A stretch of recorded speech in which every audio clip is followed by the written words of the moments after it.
Good morning students. मैं नवीन कुमार आज की इस क्लास में आप सभी का स्वागत करता हूं। आज हम करेंगे chapter 7 integral exercise 7.1 solution. Chapter number 7, chapter number 8 व चैप्टर नंबर 9 ये तीनों चैप्टर आपके लगभग 21 मार्क्स के आते हैं बोर्ड एग्जाम में। चैप्टर नंबर 7 है integral, chapter number 8 application of integral, chapter number 9 differential equation.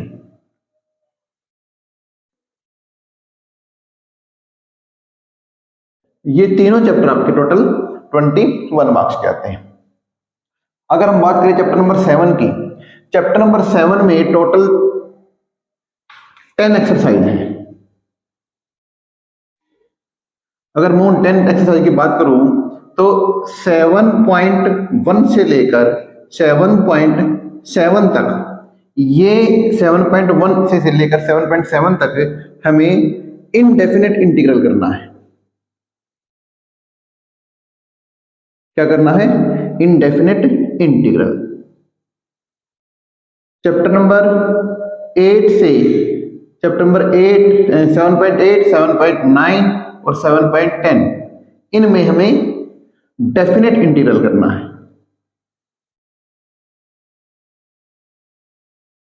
ठीक है, तो ये आपका 7.1 से लेकर 7.7, ये 7.8 7.9 और 7.10। अगर मैं इनकी बात करूं 7.1 से लेकर 7.7 तक, इनमें भी 7.1 7.2 7.3 ये आपका बेसिक इंटीग्रल है। और इसके बाद 7.4 से लेकर 7.7 तक ये आपका मोर देन फॉर्मूलाज की कुछ उसमें अलग अलग जो है मेथड्स, मोर देन मेथड्स का यूज करते हैं हम इनडेफिनेट इंटीग्रल में। तो आज हम करेंगे उसमें एक्सरसाइज 7.1 सॉल्यूशन। फर्स्ट क्वेश्चन है आपका, वो कहता है sin 2x का इंटीग्रेशन निकालना है। sin 2x का इंटीग्रेशन निकालना है bye method of inspection. sin 2x का इंटीग्रेशन निकाल लो। sin 2x का जो इंटीग्रेशन आएगा वो ऐसा फंक्शन आएगा जिसका डेरिवेटिव sin 2x है, क्योंकि डेरिवेटिव और इंटीग्रेशन एक दूसरे के अपोजिट होते हैं। तो sin 2x का इंटीग्रेशन एक ऐसा फंक्शन आएगा जिसका डेरिवेटिव sin 2x हो, यानी इसका तो एंटी डेरिवेटिव और इसका डेरिवेटिव। ठीक है भाई, sin 2x का इंटीग्रेशन एक ऐसा फंक्शन आएगा जिसका डेरिवेटिव sin 2x होगा। तो हमें क्या करना है? sin 2x का इंटीग्रेशन निकालना है। तो एक ऐसा फंक्शन जिसका डेरिवेटिव sin 2x हो, यहां से देखो मेरे पास cos 2x है। मैंने आपको डेरिवेटिव में बताया था कि cos 2x का यानी cos x का जो डेरिवेटिव होता है वो माइनस का sin x होता है। तो cos 2x का डेरिवेटिव कितना हो जाएगा? माइनस का sin 2x, और 2x का करेंगे तो 2 भी आ जाएगा। ठीक है, अब हमें चाहिए sin 2x, क्योंकि हमें किसका इंटीग्रेशन करना है? sin 2x का करना है। तो हमें चाहिए यहाँ पर sin 2x। तो क्या करेंगे? इस -2 को इक्वल से इस तरफ लेकर आएंगे, तो कितना हो जाएगा? cos 2x अपॉन में -2 is equal to sin 2x हो गया। ठीक है भाई, अब ये -2 है, हमने sin 2x का क्या निकाल दिया? ये एंटी डेरिवेटिव निकाल दिया, या मैं ये कह सकता हूं कि cos 2x का डेरिवेटिव ये होगा। अब ये हो जाएगा आपका cos 2x बाय -2 प्लस में c लगा देंगे। c क्या होता है आपका? यहाँ पर कांस्टेंट होता है कोई भी, तो ये हो जाएगा आपका sin 2x। ठीक है, तो या तो मैं कह दूं कि इसका डेरिवेटिव ये, या मैं कह दूं इसका एंटी डेरिवेटिव ये क्या हो जाएगा? इसका एंटी डेरिवेटिव, और ये क्या हो जाएगा? इसका डेरिवेटिव।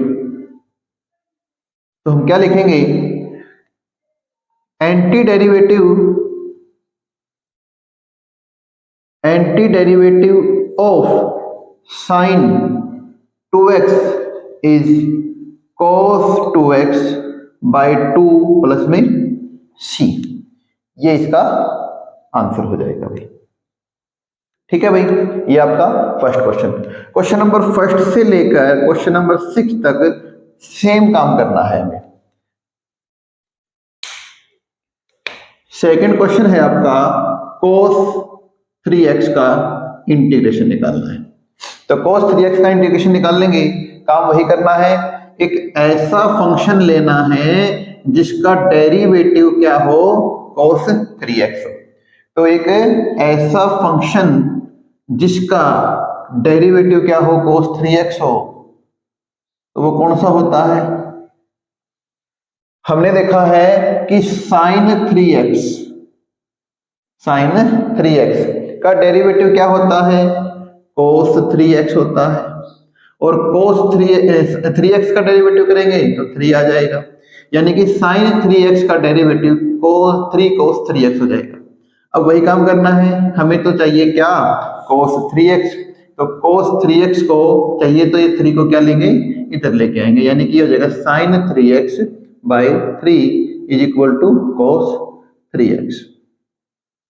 अब मैंने बताया था कि इंटीग्रल निकालना है, तो इंटीग्रेशन के बाद हम क्या कर देते हैं, प्लस में c लगा देते हैं, यानी कि ये हो जाएगा sin 3x बाई 3 प्लस में c हो जाएगा। ये आपका क्या हो गया, cos 3x का इंटीग्रेशन हो गया। यानी कि by method of integration, by method of inspection,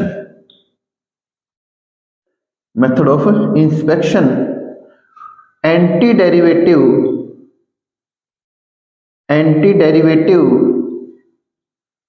of cos 3x is equal to sin 3x by 3 plus में c। यही क्या हो जाएगा, इसका आंसर हो जाएगा। थर्ड क्वेश्चन है आपका e की पावर 2x का इंटीग्रेशन करना है। e की पावर 2x का इंटीग्रेशन करना है तो हमें एक ऐसा फंक्शन लेना है जिसका डेरिवेटिव क्या हो, e की पावर 2x हो। तो डेरिवेटिव में हमने पढ़ा था कि e की पावर 2x का जो डेरिवेटिव होता है वो e की पावर 2x का डेरिवेटिव e की पावर 2x ही होता है, और 2x का करेंगे तो 2 आगे आ जाएगा, यानी कि 2e की पावर 2x हो जाएगा। अब हमें क्या चाहिए, हमें 2 नहीं चाहिए, तो e की पावर 2x चाहिए, तो 2 को क्या करेंगे, इधर लेके जाएंगे, इज इक्वल टू क्या आ गया, e की पावर 2x आ गया।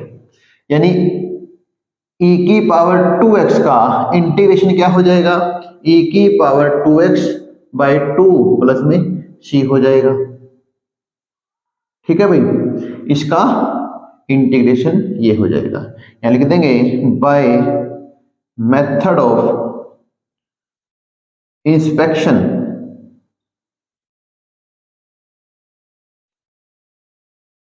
एंटी डेरिवेटिव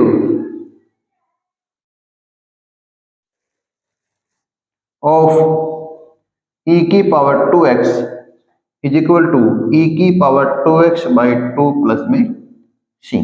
ये इसका आंसर हो जाएगा। ये थर्ड क्वेश्चन हो गया आपका। फोर्थ क्वेश्चन है आपका, वो कहता है ax प्लस b का स्क्वायर, इसका हमें क्या करना है, इंटीग्रेशन करना है। तो ax प्लस b का इंटीग्रेशन, हमें ax प्लस b के होल स्क्वायर का इंटीग्रेशन करना है, तो हमें एक ऐसा फंक्शन लेना पड़ेगा जिसकी पावर यहाँ कितनी होगी, 3 होगी। क्योंकि जब हम डेरिवेटिव करते हैं, जैसे मान लो मैंने कहा x की पावर 3 का डेरिवेटिव किया तो वो कितना हो गया, 3x स्क्वायर हो गया। तो x की पावर 3 का डेरिवेटिव 3x स्क्वायर हो गया, तो यहाँ एक पावर कम हो जाती है, तो यहाँ पावर 2 है, तो हमें क्या फंक्शन लेना पड़ेगा जिसकी पावर 3 होगी। यानी कि मैं कहता हूं कि ax प्लस b पूरे की पावर अगर 3, इसका मैं डेरिवेटिव करूंगा तो क्या हो जाएगा, 3ax प्लस b का होल स्क्वायर, और ax का डेरिवेटिव करूंगा तो a इंटू में a आ जाएगा। यानी कि ये क्या हो गया, अब हमें देखो ध्यान से, हमें क्या चाहिए, हमें चाहिए ax प्लस b का होल स्क्वायर चाहिए, तो ये 3a एक्स्ट्रा आ गया है हमारे पास, तो हमें क्या करना पड़ेगा, इस 3a को इधर लेके जाना पड़ेगा। इस 3a को इधर लेके जाना पड़ेगा, यानी ax प्लस में b पूरे की पावर 3 अपॉन में 3a, और इंटीग्रेशन निकालना है तो प्लस में c, ये क्या आ जाएगा ax प्लस b के होल स्क्वायर का इंटीग्रेशन आ जाएगा। यानी इसका तो मैं कह दूं डेरिवेटिव और इसका मैं कह दूं एंटी डेरिवेटिव।